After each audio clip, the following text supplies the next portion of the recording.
Hey, who'd you talk to? What's going on? It is me, Mike Lepre, King Michael. This is legit fantasy football, the show that started it all. Let me tell you something. That was the intro for the draft coverage that we did, our second annual draft coverage. And the reason that I played that is I wanted to remind everybody uh, how well we did. Um we actually got a lot of views on our coverage again for the second year, and believe it or not, like got a lot of comments of people acknowledging finally, um, like that we were calling things before they happened. I mean, let me bring in the guy that'll help me explain this. Joining me as always, Mastradomus. What's up, Matt? How you doing? Sometimes I'm doing and sometimes I'm not so doing. And one of those times, far few in between, I'm not so doing. We had a loss in the family and it's been a catastrophic loss, but that's what makes life so grateful. Every moment that we gotta be blessed for it. And big shout out to Richie Pendleton, who's a huge Dallas Cowboys fan. Every time Madden came out, we were always on it, playing nonstop. Big shout out to Richie Pendleton, like a brother to me. He used to live with me. My mother used to take people in. Richie was one of them, and How old was big. he? He was probably 5 years older than me. I believe he was in 75. He actually fell victim to addiction, and that's something that we need to talk more about, be open about, and if you're ever hurting, say something to somebody because what I'm feeling right now is not good. You know, I miss the kid, I and, hear you. and he's going to be missed. No, here's the thing, dude. That's why here's the things that I believe in. I believe in that when someone talks to you, you have to listen. You have to actually listen. And like in my younger days, say my 30s, I didn't listen. I just kind of like was listening kind of, but I was just having a conversation. Now I realize you have to listen. If you listen to people, you can hear what's going on with them. And maybe you could help them out or offer some advice, but you have to actually listen. And everyone has some sort of addiction. That's what my theory is. I don't buy the bullshit that someone's not addicted to something. I mean, it could be something positive all the way to something negative. We all have addictions. We're human beings. I Yeah. just think that's how that goes, right? So we're all nuanced. We all have faults. No one's We're not just bad guys or good guys. We're a little bit of both. That's how people are. There's moments when you end up being the bad guy and you do wish you didn't do what you did. It happens. But there's a lot of times where you're the good guy. So that's what that's what you strive to do. The problem is with the addiction thing is when they feel like that they won't be able to live without the feeling that whatever it is they do gives them. That's where it gets mental, and that's where they need the help, and that's what you wanna make sure He, they know that life's actually better without it. Even though you can't he see fought. that, He it is. fought, and most people do fight. They do fight. He fought. He went to rehab. He was a big bodybuilder, influenced by my oldest brother Jamie, and always handsome, very handsome man. Uh, Speaking of handsome, I saw John's photos. Is he still rocking the long hair in the back? he cuts it. He cuts it from time to time. Right now, he's got like an afro. He cuts it and he gives it to Locks and Love. But Richie, he basically um, just he fell victim to alcoholism, and what really happened was you know he went to rehab. He got out. He actually started looking healthy again, and he went right back to the bars. And he didn't feel too good about it. But sometimes you got to go to rehab 2-3 times in a row in order to get yourself back to health. And it just it sucks to see people that you really think are very very good quality people struggle with feeling good about themselves. But it's something that really does happen, and we Well, be there to check on each other. here's the thing. Another thing I say is like people say stuff like yeah, so and so killed himself. Can you believe that? Yeah. Yeah. Yep. Yeah. Because I mean, like, if your life is so good that you've never considered, like, I'm just gonna jump off this bridge right now, so I don't have to like go to a meeting. You know what I mean? Like, if it's that great, then I don't know where you live. So to not understand why someone will get to that point is hard. I think having kids grounds you more in that sense, where it's like you Well, can never do anything because that's the thing that's so sad. He's got a 19-year-old gorgeous little girl. all right, see, that's But the the thing problem is, though. it's just like you were saying, King. Hold on. When you seen the soldiers going overseas over and over and over again, they used to always tell us the reason why that is because you got one job, you don't have any bills, you got no responsibilities, all your worries are at home. And they would always tell you never call home because there's always a problem at home. Yep. But that's the thing. The soldiers kept going back and kept going back because it's easy to be away. That's But the best thing about being overseas. wait, what was I just saying though? You were just saying basically um how basically life is stressful and Yeah. how not conceive. Oh yeah. Like, So listen, hold on. To further your point, there's more suicides today than ever, and they're only going up. And it's funny because, like, we have this show and we're talking about Richie.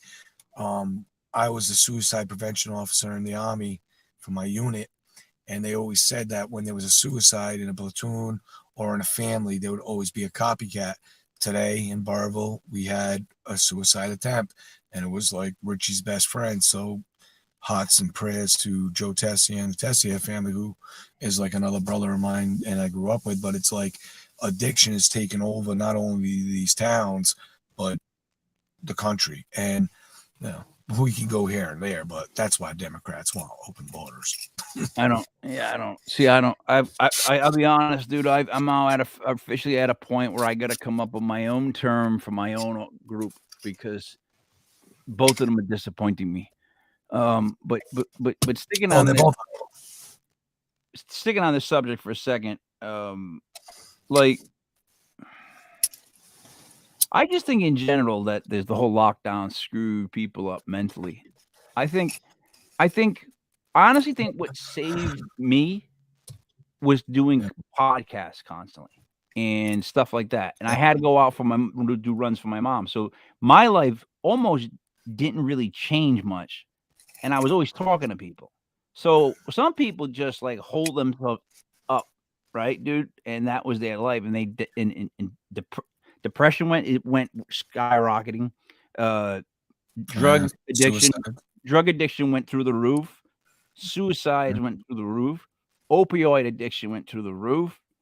Like, you know why? Because they all got depressed being stuck in the house for that year. You know what I mean? Like, so, and the kids that I got messed up, dude. I got 8 kids, seniors in So high school that just graduated. I can see the kids even younger that it totally. They don't know how to They don't know how to have a conversation. Let me explain one thing really quick to tell you the difference, right?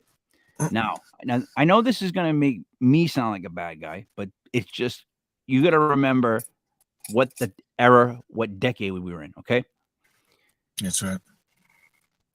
if my son sees a girl out and she's drunk, he stays away from her, and all the Yeah. other guys do.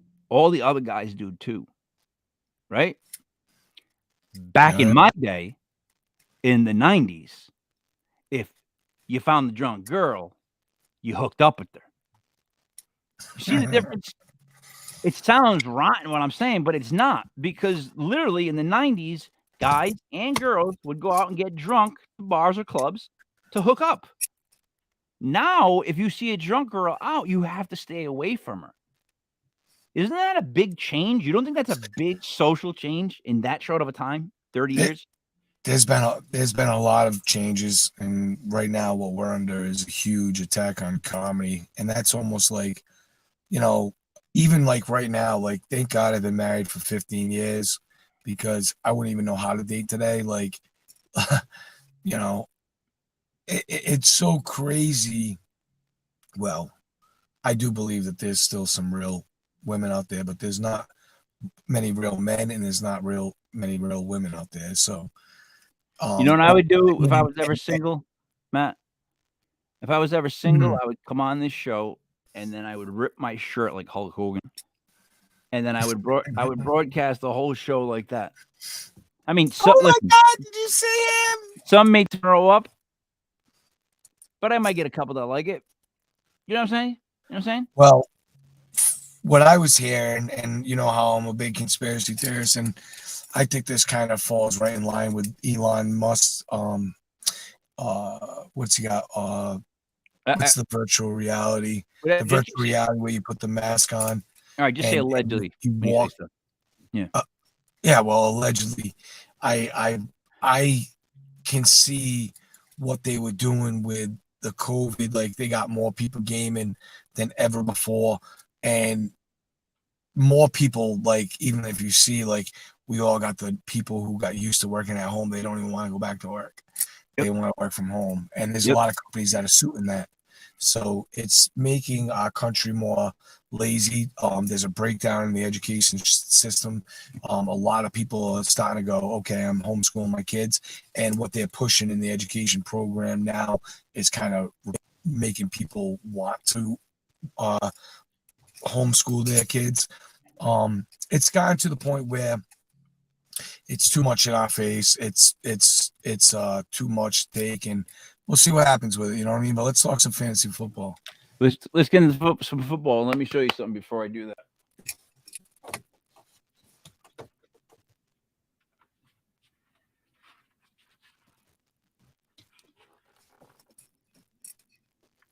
The New York Sack Exchange. Ooh!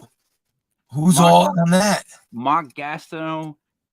It's Mark Gastineau, Abdul Solomon, Joe Klecko, and the other guy. Oh God, what was the other guy's name? Kali, whatever it was. The main two I remember were Klecko and obviously Gastineau. That's I remember. All four, Matt. That's such a sick helmet. Sack Exchange. Look at that. Yeah. And you want to know the truth about how this happened? So check this. Because this is football. So I'm always checking and I'm always watching the Ultimate Autographs thing. Their breaks, right?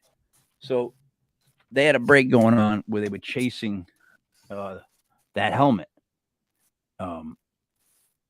They actually sent me a baseball where they all signed it. So anyways, it was like $30 to buy in, and what you would do is you would pick one team, and then they would randomly give you three more, right, for the drawing. And they were chasing the Jets, that Jets helmet. And there's this guy from Jersey that kept buying the Jets spot.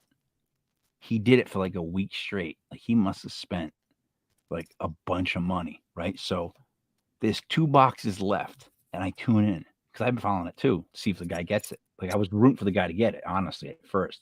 But then Matt comes down to 2 boxes, right? So he buys the Jet, they all buy into it. I'm thinking when they pop up the next thing, I'm just taking the Jet spot. You know what I mean? Because they got a 50-50 chance. Yeah. The guy said, because what if he doesn't? What if they don't open it on this box, right? So Matt, I'm refreshing. It comes up. Boom! I take the Jet spot. I'm in, right? I go back to the live drawing. It ends up being like a Raiders helmet. I'm going, oh. So now they're trying not to say anything, the guys there. Because the minute they look down, they can already see that the only person that's bought a spot yet is me, and I'm right there to take the Jets. So it's like, it's inevitable. So the weird thing was that some people... What is it? Inevitable. What is So, my point was, but people still bought in, which I didn't understand. Like they weren't paying attention. But in the comments, right, the dude from Jersey lost his mind. I telling me to do the right thing, all this stuff. Oh, you have no idea. do the right thing. Yep. I am. I'm gonna take it. I'm gonna take it. You know, and you know, he was like, I bought in like, dude, like, I mean, he must have spent, Jesus Christ, he must have at least bought in 10 times, at least. So he was at least like 300 or 400 in. You know what I mean? Oh boy. And Matt, I was watching. So I actually ended up putting in the comments, like, I've been watching the whole time. I just saw the opportunity. It was 50-50. I jumped in, took a shot. And they started talking about me, dude. Dude, they talked about me on air about, like, that's how you play the game. Like, they felt really bad for that guy, but they're like, that's how the game's played. Absolutely. I've gone into a Raz where there was one spot left in like a mini or a bottom, took the spot, won a main, won the thing, and people like, dude, close the magic. Like that thing was going on, and you took the last spot, got the last minute, got the last spot, boom, won the game. That's how it is. And people are like, how, what? That's how it happens. You get an opportunity. Oh, wait a minute. Oh, Jesus Christ. Stop it. I am very lucky when it comes to, I'm telling you, when it comes to raffles. Things in that sense. Just always have been. I'm telling you, it's a weird phenomenon. All right, Matt, we're going to talk football. I think we said what we want to say. If you want, before we start talking football, we can do a moment of silence. I'm down for that. Let's do. Yeah, absolutely. You know, let's do 30 seconds though, because on the air, it's a moment. If you want to do a minute, I'll do a minute, but you won't believe how long a minute is for real. No, we'll do 30 seconds for Richie.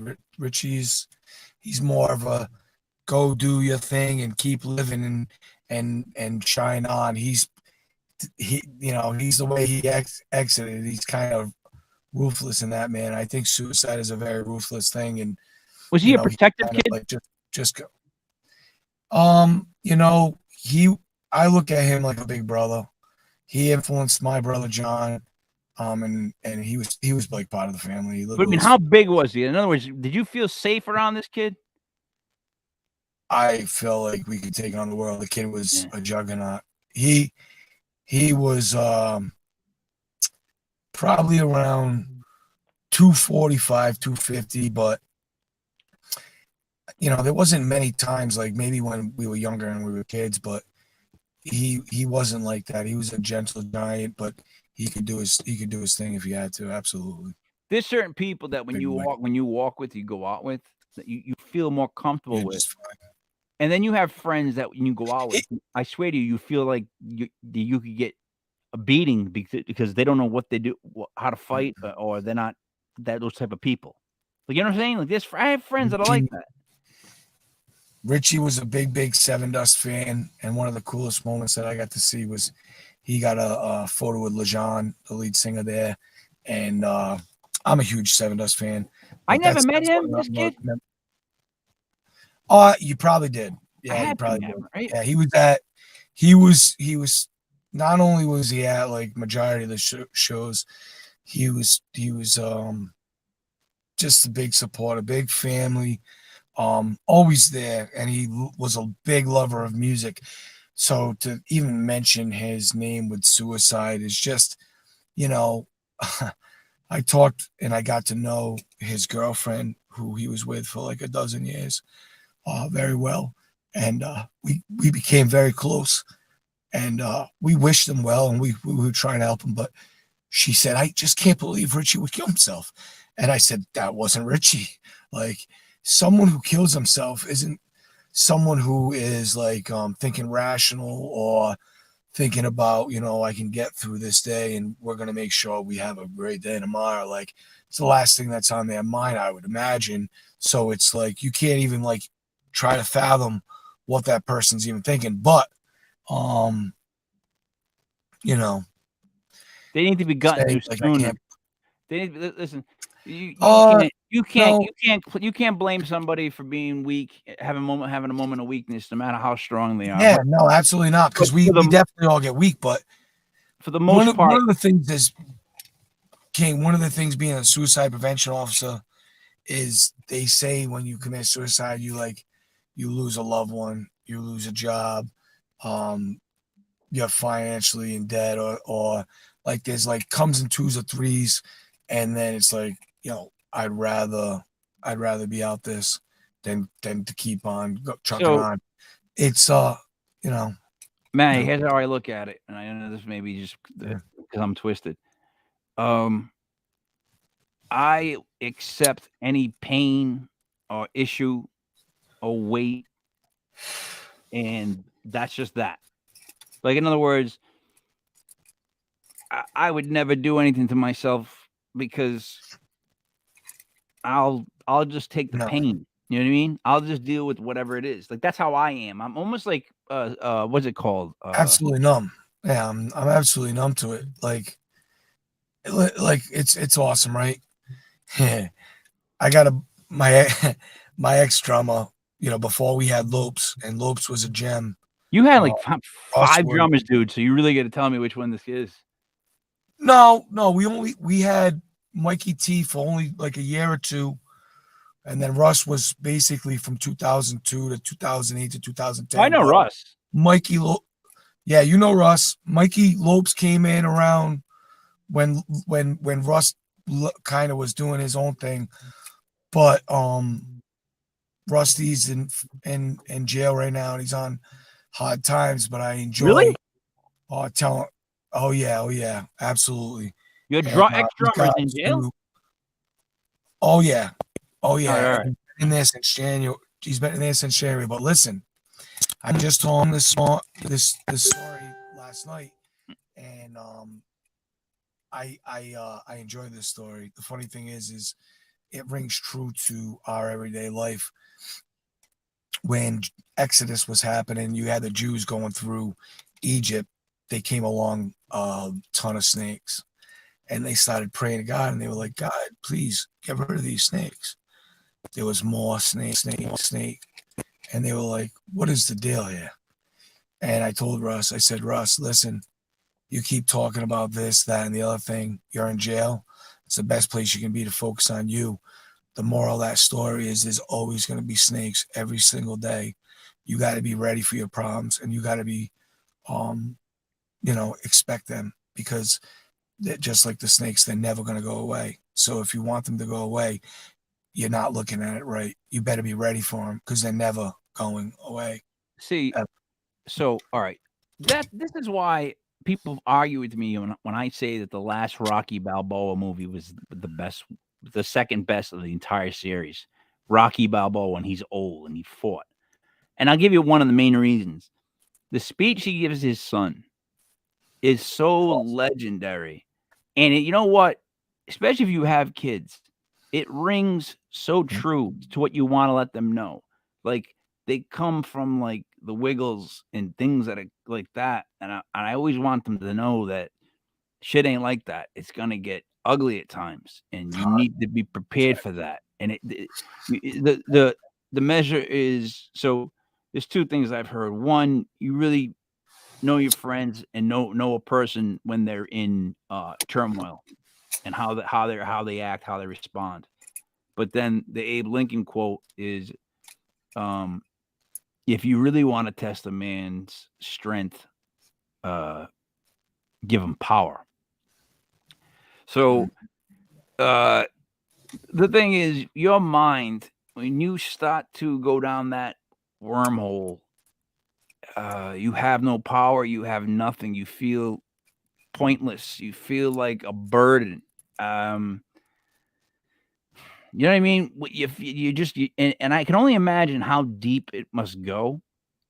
Really, I haven't because I've never, you know what I mean? Obviously, I've never been there. I can only imagine how deep it must go on someone's mind, and I can only imagine like what alcohol and any kind of pill could do to make things seem more dramatic. That, Absolutely. I always try to catch myself now, again, since I got older, and people around me when they're starting to get dramatic. And what I mean by that is, and I don't mean acting, but I mean like getting too riled, too up in what they're doing. Their asses, their heads up their ass. Like they're just too stuck on what it is. And that needs to be broken up. And that's like I was saying earlier. It's good nowadays, since this whole thing happened, to stay in contact with people. I try to stay in contact with like the people that I think that It's are decent people. Like I moved away from certain people, but right. certain people I deemed I like these people. I can talk to these people. They're honest to me, at least. I don't have to agree with everything they say, and they don't agree with everything I say, but we enjoy that. That's what I enjoy about friendship. I don't want someone to always agree with me. That sucks. We're basically this. That's absolutely never, absolutely not. I hate that. I forbid that. I'm basically the same age as you. We basically got to see the last years of true America and the way of free living, real living. Now we got all this technology, and I think Cameras. that contributes to not only just cameras is huge, cell phones is huge, and that's actually funny because I was going to touch on that the cell phones, like remember when you got cell phones, everybody couldn't get the fuck off them, then now all of a sudden it's like don't even call me, text Yeah. me, Oh text yeah, that, I know. I wrote that. That's part. Look, I we're getting don't off track, bother but me. I actually started writing stand up because my wife's like that had like a come to Jesus moment last night where she realized that I do all these different things, right? Working on stuff artistically. But what I enjoy the most out of anything is stand up. And what I would want to do most with my life would be to have done stand up. But it's the only thing I'm scared to do. Like that's how mental I am with stand up. Because Maddie, let me tell you something why. I'm old and I've learned and listened for so long that I know that I could put together a routine, but Absolutely. I want it to be solid and really funny. And I'm okay with certain people. Look, your demographic isn't your friends usually. Your friends don't usually laugh at your comedy because they get you. But Mhm. I want to give it a shot in front of a room and see how I do. But only when I feel like I got a solid 8 to 10 minutes. And I don't Yeah. know if I'll ever think that because I'm really like, if there's one Oh, thing I that think I'm like, oh God, I don't know if I can do, it's that. it's so funny that you were touching on that because I've actually been thinking about the same damn thing. Like I know I'm a funny bastard when I'm out and about and everything. It comes naturally to me. I throw it off the hip. I always got these like just one liners that are just like because I always think crazy thoughts and crazy thoughts are usually funny, but I always have some kind of hidden truth twist to it. But you know, I think stand up is great. It's just it's tough to be like you got to be careful with what you say these days, or you can really hurt somebody's feelings. You Yeah, know. see, but that's not it. And I explained to her, look, I said, we both know that here's how my stand up would go. It would be part stories because I'm a storyteller, but part insulting the audience. Like I don't know if people are ready for People love that. that. People love But in that. other words, like here's Right. an example, Matt. Say I'm telling a joke and I'm like, yeah, and then the next thing we knew, there was this like really big fat woman, and I'll be like, kind of like you, not as big as you, but a really big fat woman, right? And just go back to the story. Do you know what I'm trying to say? That was what my idea is, to be like always telling stories, and then they have hidden insults where I point to somebody and I compare them. That would be fucking great. I just think, Yo, you're gonna have a bunch of Will Smiths. Get my wife's dude. out Think for a your second though. mouth. Let's be honest. I mean, people don't really know me, but if I'm wearing a wife beater with all the tattoos and I get comb the hair back in the thing and I get the beard going, I'm not the guy you immediately want to jump on stage with. You got to give me that. Like It was that'll at so least ward off some of them. it was so funny. I went to a really good comedy show, and it was at Easy Grill in Lincoln, maybe like 5 6 years ago. They do a good job there. They do it all the time, maybe in the fall or whatever. And the comic comes up to the table and he says, hey, you having a good time tonight? I'm like, yeah, yep, absolutely. He's like, did your wife tell you how she got the tickets? What'd you say? I said, hey, I'll fucking kill you. I said, I'll fucking kill you. Why? Why?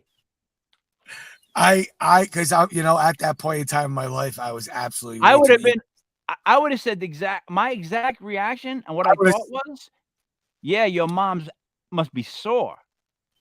Like that's what I would have said right back I to know. him. I've grown to be very quick witted. And at that point in time in my life, I was not. And I could have stole the mic. I could have stole the show. And I didn't. But it was more of the line of warriors don't talk about my wife at that moment. Egotistical, headstrong, like I always am. And honestly, if I could have been more quick witted, that would have been the start of a fucking star. I can be honest. When it comes to ball breaking, I feel like a Jedi. I was trained under some of the greatest ball breakers I've ever met in my life. Like I actually hung out at one point with a group of guys that were so good at ball busting that it literally was like a shootout. Like something would happen and everyone would throw out jokes constantly. We were always trying to see who was funnier with the comment that would come up next. Right. And then the funniest part is Dave Evans would always say a joke and then everyone would be quiet for a second. And then Larry would go, and that's the last one. And we would stop telling jokes. Like Dave would come in with a sour joke and just end it, And that's the last one. We move on. All right, Matt. Let's talk football now. We get 30 minutes in. We're 30 minutes in. Let's go 30 minutes for this. Wait. So we're 30 minutes in. We get 30 minutes left. Let's do the 30 seconds. Let's clear our minds and get into it. All right. We're going to do 30 minutes of silence for Matt. 30 minutes of silence. 30 seconds of silence for Richie Pendleton. Okay, ready? My big brother, Richie Pendleton. Starting now.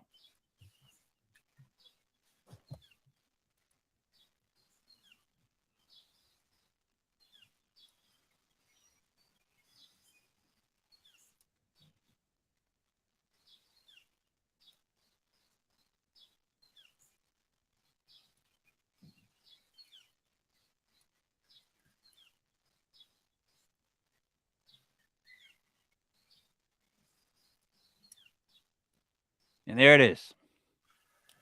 All right, Matt, I want to discuss the NFC East with you. Oh, I really can't wait to do this. I want to discuss the NFC East with you. All right, let's start with a team that I got to be honest, I can't stand their name. I can't stand their logo. I can't stand their uniform. Can't stand the colors. I can't stand the whole organization anymore, top to bottom. They're another team that I've totally lost all respect for. The Commanders, get the out of here. Give me a break with that. Commanders? The Commanders. You go with, you know what? The Washington football team was dope as shit. That was one of the dopest names I've ever heard. The only ones that called themselves the Washington. Like that was dope. But dude, they were already calling them the commies. Like, pay attention, someone. But who didn't? Who was it? 2 years ago, I called that they were going for Dan Snyder. I called it. Hey, check this out. How would you rank Zeke, Connor, and Montgomery from 1 to 3 in a redraft half PPR format, Matt? Oh boy, but wait, isn't Connor fighting? Who's Connor fighting with? Well, he's with Edmonds down there, right?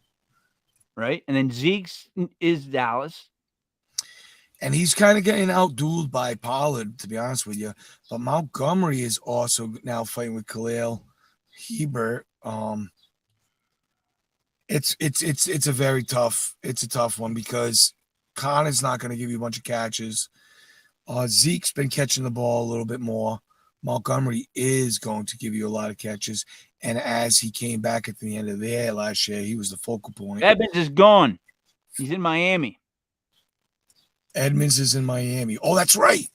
That's right. The fastest team Yeah, in the Trey, league. we apologize. We were just honoring one of our friends that passed away, so Matt might be a little shaken up on it. But all right, so Absolutely. wait a minute. Let's go back to the thing again. So Zeke, I would put before Connor, just because of the potential of Zeke. I mean, he's still. I keep saying that he's going to have a year where he just shows everybody because he's got that attitude. It could be coming. You know what I mean? Could be coming. King, I got Montgomery in the front. Yeah. All right. So Montgomery, Zeke, and Connor. Right? I think. Yeah. There you go. Trey, Montgomery, Zeke, and then Connor. All right. Which with the upside of Connor to replace Zeke, because I think Zeke could get outdueled by Powell right now. We got to put Zeke there. You got to see. Yeah, you got to put him in because that always happens. I don't know what is going on. It's weird how we picked that up. So check this out. That's the mastermind drummer calling from jail. It's calling it? Papa. All right, listen. That's mastermind. Yep. Listen to me. The Commanders. All right.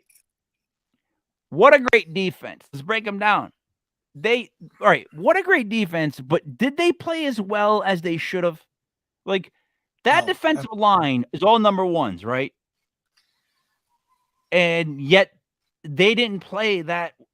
And look who their head coach is. So tell me what went wrong with that friggin' line. Well, sometimes when you get overly aggressive, you can really attack that with the run. And I think really what you have there, like Chandler Jones early in his year, was basically running past the run, kind of like what Chase Young was doing last year. So you got over pursuing, out of place. You can have all the names in the world, but if you're off by an inch in the NFL, you're toasted. They were off by gaps. So here's my issue with that. Go ahead. Coaching, I would say coaching. Let me stick my 2 cents into what you're saying. So I only believe in having 4 guys that can get after the quarterback like that, right? On third down. I think you need the big, heavy, fat guys like you, sir, to be up front as D tackles. You know, actually, rest in peace, Tony Saragusa, who passed away at 55 the other day. He was needed. He ate up the whole middle of the. You can't have 4 guys always going straight because you're right. You run by the running back. You run by the blitz. Sometimes they lay you. You go right by the quarterback. He stays in the pocket. Like that's what I guess what was happening with with Washington, Chase. And then the secondary wasn't like anything to write home about. I don't know. I mean, I really don't know. I don't know what to think of this team. Like I think they're awful. If you want my honest opinion.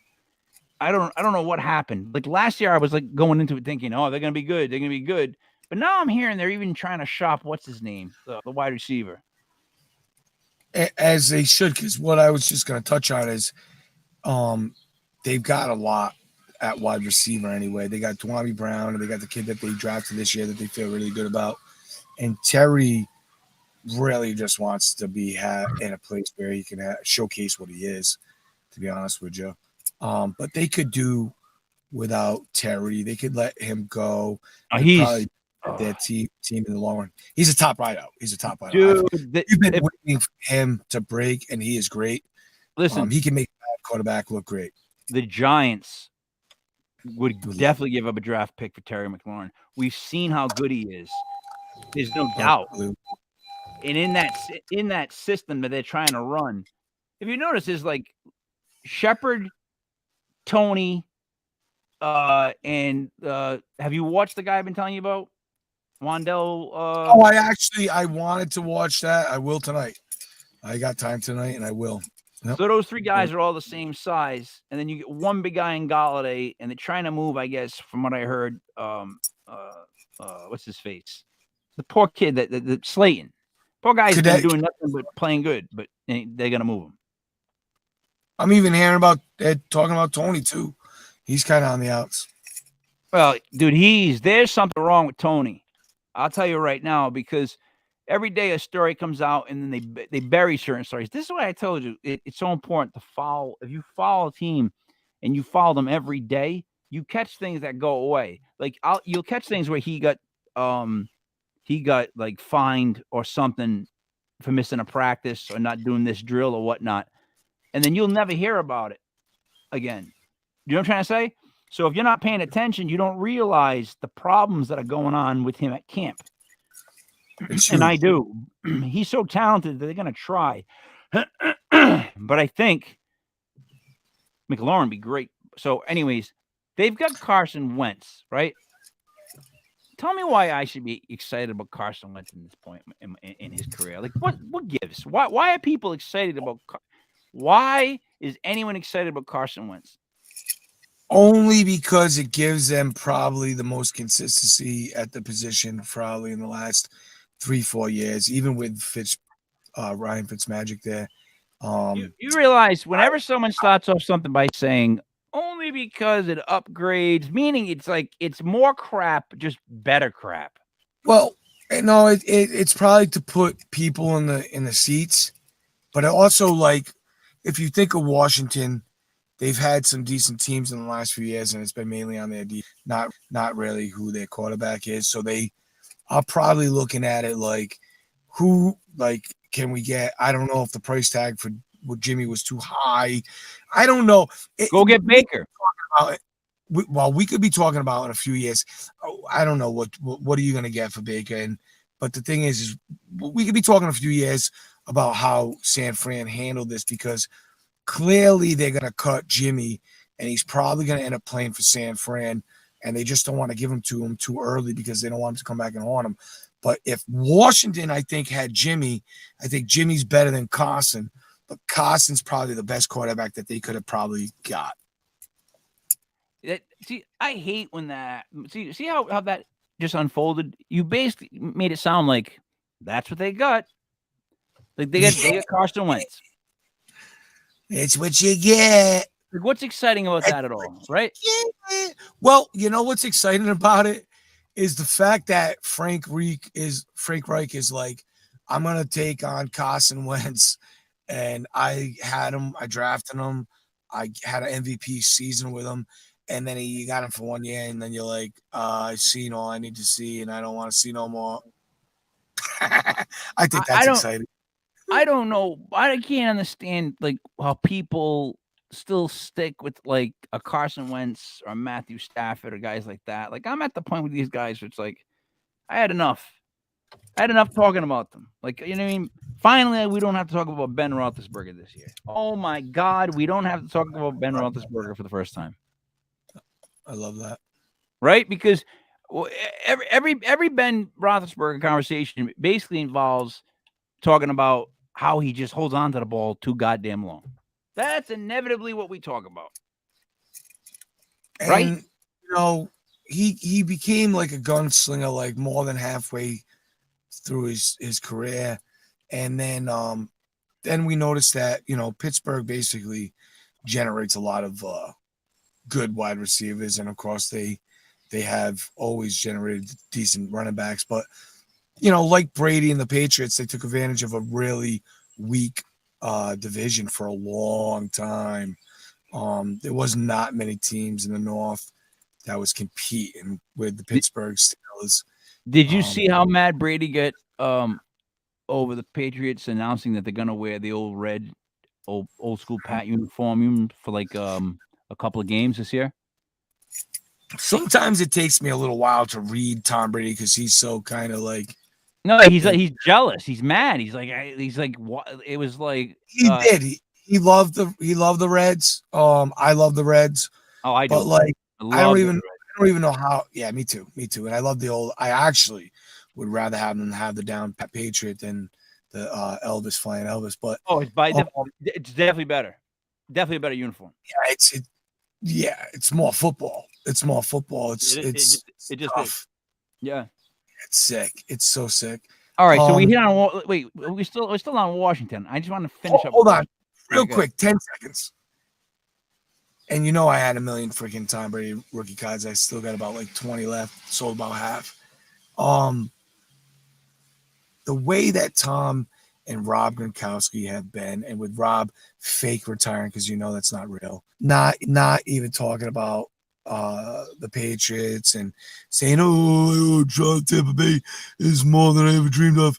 It's so little kiddish. It's making me like throw up. It's making me like I don't even want to talk about it. Yeah. See, the greatest thing about my favorite NFL player of all time is that he never played for another team. Lawrence Taylor never wore another uniform, man. That he was not going to. And that's what I appreciate. Like Huge. Tom, look what Eli Manning said. That was awesome. It was once a giant, uh, always a giant. And then he said, but for me, it's only a giant. Come on, right? You know why people sleep on Eli? I'll be honest with you, and they do. They sleep on him. The one thing that I always bring up that people don't remember is how durable he was as a NFL starting quarterback. Always, always there. Always He there. never missed a single game from injury. Never, Matt, and he was injured a lot. So the fact that they ruined that streak by starting the guy from the Jets for no reason. Worst things. One of the worst things. Who was the coach that did that? The dope with the mustache and the hair comb back, the one that should have never been there. I've tried to blank out his Oh yeah, name. yeah. I see him. I see him. Yep. He looked like somebody's dad at a softball game. Yeah. He just Yeah.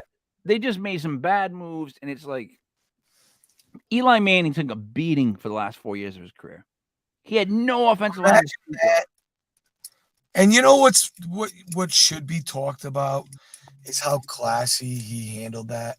Like, imagine being that guy that you sit down, the franchise QB who gave you like two of the greatest Super Bowls of all time, and was a is a legend. He's a legend. I keep saying he's gonna be a Hall of Famer. People fight me on that, but he's gonna be Oh, a Hall of Famer. listen, right? Like, it's so funny because you hear it a million times, right? Peyton Manning, regular season, Eli, postseason. It's like they're two different people. But Eli was cold and he did what he had to do in the time where he had to do it. And he made some of the greatest throws. Mario Manningham. You can say what you want about the David Tyrese catch, but it was a throw, it was a catch, and it was a great play. I made against Rodney Harrison, who was an unbelievable safety at that time. But the Mario Manningham catch and throw was just when that happened. That was the best throw I've ever seen. Literally, in my opinion, Yeah. you can't make a better throw than that, and that deep. You just can't. How can you? How can you fit it in? Only throw that can be compared to that, but it really can't be because the time and the place and the magnitude of the moment is the Aaron Rodgers to I think it was Richard Rodgers when he rolled out to the left and he threw it long down the field and he just touched his toes for like 60, 70 yards. It was an That's unbelievable play. But yeah, it was a great play. But the Mario Manningham throw to the way Manningham caught it over shoulder, uh, rainbow.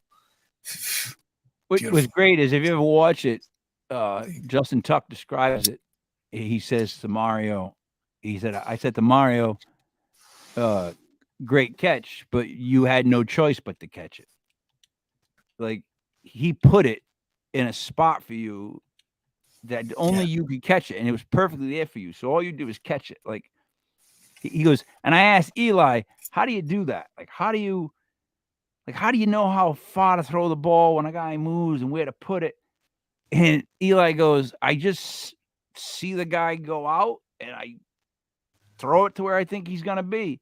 And Tuck's like, it can't be that easy. Like it can't be that easy. But for these quarterbacks, that's literally what they're doing. You know that, right? They're like they know where they're gonna kind of be, and they just go with it. Speaking of the Mannings, Arch Manning, 5-star recruit. right? He confirms Texas. So that is big. He's going to Texas. be epic. That kid's going to be epic. And I feel bad for him, though. There's going to be too much pressure on him. I don't. How do you feel pressure when you already know you're destined for stardom, right? And you know you're good. You've been taught by the best. Like you already feel like you have an inside. But your dad was the one that had the freak injury problem, and Cooper, and he couldn't play. So I don't know, dude. Like, Yeah, but you don't get 100% injured confident. these days. You don't get injured these days, and you learn from the best quarterbacks of all time. No, but Cooper had like a spinal issue, like a legitimate like Cooper has really? like an issue that's a non-football injury, like a Maybe. life injury. Yeah, that's why he couldn't play football anymore. That's why they had to make him stop. So, and it's his son. Arch is his son, you know. But the best thing that happened to Eli was that everybody else that's not a Giants fan finally got to hear him talk. That's what we Giants fans that's why I always loved him, and I fought you and everybody else that said bad things about him, because there was something about the dude, like look, he was kind of he's a geek. I don't have anything ever bad to say about Eli. If you get your ass kicked in a fight and then you go back and you first of all, I remember the feeling of going into the Super Bowl and going, great, playing the Giants. This is great. And then the way the game started with the safety and blah blah blah. But anyway, I knew going into both games again. You don't. I got nothing but respect. People trash him so much whenever I bring him up, right? And I say the same thing, right? He had some really bad seasons, like fumbling, interceptions, but I also blame it on the fact that they never really had great receivers. They had him in spurts, and they've really never had a good offensive line. Like, he only had a decent offensive line a couple times. Other than that, he's always on his back. So my thing with Eli is, I rate him on the fact that those 2 playoff runs were so, in my opinion, like stone cold, that it's like, that's a Hall of Famer, because he didn't have to overdo. He just had to do what was needed to win the games, both games against teams that seemed literally insurmountable. Joe Namath is in the Hall of Fame. That's the greatest dynasty of all time, right? The New England Patriots of the 2000s. Yeah. Right? So the only team to beat that dynasty twice in the Super Bowl is Eli Manning and the New York Giants. Not only were they the greatest dynasty probably of all time, they took care of them in 2007 when they were the most prolific offense, added Wes Welker, Randy Moss. They were just stomping on everybody. Undefeated greatest offense of all time. Undefeated. I tell you, though, that's hard to top. Since then, though, it's been nothing but crappy stuff. Hey, speaking of fantasy football, on the down low for the Corrupted League, I picked up Deshaun Watson on the waiver wire.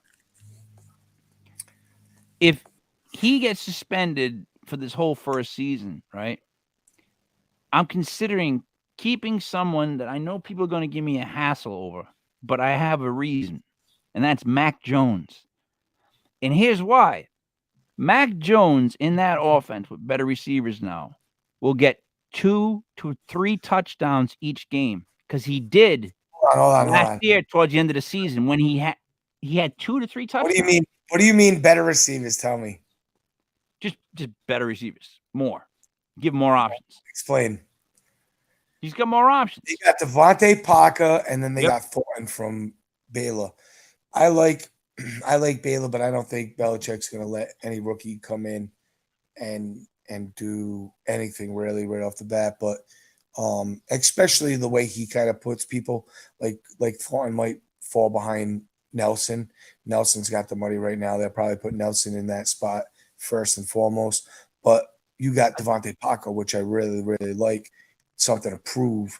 I think he's going to play who's ever the best, Matt. I think he's at a point right now, Oh, right? Devontae Parker. The stand's gone. Devontae Parker's clearly the best.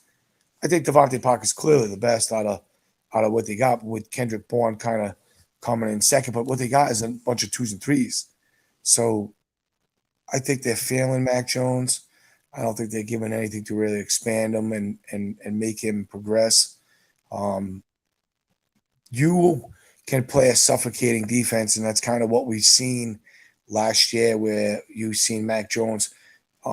He was very good with the ball control, but when you had the interceptions, they were like over the middle because the windows and the defense is really on top of the receivers. 2 to 3 touchdowns a game he's going to get. I hope you're right. You were right when you said he was a good quarterback, because I do quarterback. I just think Belichick's going to fail him. I honestly think this kid, right, could have a huge season, and Belichick will make it happen. Belichick would love nothing more than for this kid to throw 3 to 4 touchdowns a game and have, like, because there's still that down low Brady Belichick fu. Let's see what got you. If he's given Mac Jones the opportunity, because especially that defense, it always gets him good field position. He was letting the kid throw way more than I thought he'd ever let a rookie throw. Admit that. Like, he was letting a rookie quarterback throw. For Belichick, I was like, what the hell's going on? Right? Hold on. I don't know if you remember or not, but there was a long time where a lot of people were saying they were holding them back, conservative. And if you look at the first game of the year against Miami, you had to be first. they ran the game, they ran the ball, and then they fumbled it, where they could have just did whatever they wanted to, kick the field goal, won the game, but they handed the ball over because they were playing too small ball. They played that a lot. They played that in the Buffalo Bills game. They played conservative. They played like the 2001 Tom Brady game. It's like, yeah, okay, good, cool. You got Mac Jones. He's a rookie. Don't play scared. Let him go out there, fling the ball, just like Peyton Manning and Drew Bledsoe. Like, there was the game against, I think, Miami, where Drew Bledsoe dropped back and completed like 55 completions and dropped back like 80 sometimes. Like, that today could be like 90 dropbacks. And you could do that. They let him throw more, Matt, at the end of the year. You know that, right? Like, at the end of the year. Absolutely. Absolutely they did, but it didn't really translate into points. Like, the end of the year, they had a real downfall. And the reason why it didn't translate into points is because they don't have the talent to do it. And Bill Belichick is playing like Tom Brady's at the position. So he thinks like he can just get by with little talent with Mac Jones, and he can't. So he had like a couple of games in a row where he went 2 touchdowns, no interceptions, 2 touchdowns, 1 interception, then 1-1, then 2-1 again, then a 1-3, the 0-0, and the 1-0 ending. But my point is, and even in the beginning, he had a 3-0, 2 for 3, 2 for 2, 2 for 2, 2 for 3, 2 for 2, 1. What my point is, right? And his yardage is always around the 200s. He's going to be given more freedom to throw this year because Bill needs to open the offense up, and he knows it. So this kid's in a really good system. I really feel like this kid could be, how I've argued for years that Brady was also a system quarterback? Like, yeah, he's a great quarterback, but if he wasn't in that system, he would have never been Tom Brady. Like, if he was on the Browns, I don't think we've ever would have heard of him. When you talk about systems, who is running the system this year for New England? Mac Jones. No, but it's always been run by Bill, right? No. You had Charlie Weiss early on, and then you got Josh McDaniels, who's been there, and Bill's never really been without him for basically 15, 17 years. So no, he left for a while. He went to Denver. He went to Denver for 2 years. Remember? It was 2 years, was it? Was it 1 or 2 years? 2 years. He started out 6-0. He started out 6-0, and then he went to the playoffs. and then he got fired. Yeah, so 2 years. So and he came right back. Wasn't he caught in the whole Tebow thing? Wasn't he there during the whole He Tebow drafted flip over? Tebow, and that's basically pretty much what he got fired for. And the funny thing is if we want to talk about that, like Tebow took a team that wasn't going anywhere to the playoffs and really didn't get a good opportunity. Like, and what do you think about Tebow today? Like in the NFL, I think that it's really changed that much from now till then that he might be better at quarterback today. He Than he missed would. his window, if you want my opinion. He missed his window. Yeah, he missed his window because here's the thing. If Elway would have just swallowed his whole quarterback bravado and they would have just let like the system run to what Tebow can do more. Let him just run out of the pocket, but let him run out of the shotgun. Like I would have just been like, here we go, let's run the wishbone. Like we got a guy who can do this. Let's just use it. He's not the greatest thrower in the world. Let's just do what he's good at. And you know what? They didn't want to do that completely. They didn't want to fully commit. They wanted to, he's got to do this stuff that he wasn't good at. I don't understand why people do that. The year that he had, there was like magic happening in every game, and they were like, "This is definitely not going to sustain itself." Oh, okay. Who knows? Who knows? Like you go with what works, and it was working. Like defenses standing on their heels is exactly what you want. Defenses attacking is not what you want. You really can't attack a Tim Tebow as much as he and that ended up being kind of the game plan. You blitz Tim Tebow, but if you had today's NFL, you really kind of could spread the defense, open it up, and Lamar Jackson can't stand the blitz, but he's not big enough. Tebow is big enough to take a hit from a linebacker. Exactly. Hey, and we got to wrap up. I got to do the USFL show with Buddy. For the record, Matt, in 40 games throughout the USFL season, I picked 29 correctly. I was 29 and 11. If you would have let me, I would have said you picked 28, and I was close. Oh, I would have been right. 29 out of 40. I was trying to explain that 72.5%. Do you realize if the people listened and actually bet what I said, the money they would have made just based on those numbers? Big rich. Yeah. All right. Hey, Matt, it was a great show. I hope you feel like you got something off your chest a little bit. You got some stuff out. It's always good to talk things through. If you have any last words before I wrap it up? Just live life every day. You're blessed to be here and know that you're loved. And I love you guys, and I appreciate you guys' time. And thank you for tuning in. And King, be good, be healthy, and make money. Yep. And those of that listen to this entire podcast, if you or someone you know is considering hurting themselves in any way, there's hotlines you could call still. There's websites you can connect. But make a point of getting involved. Even if you're not wanted, get involved. So it's not the option. So for Mastradomus, it's me, Mike Lepre, King Mike. Y'all, this was Legit Fantasy Football brought to you by LegitPodcast.com. We will see you again on Sunday. Stay tuned. The USFL show is next. Peace.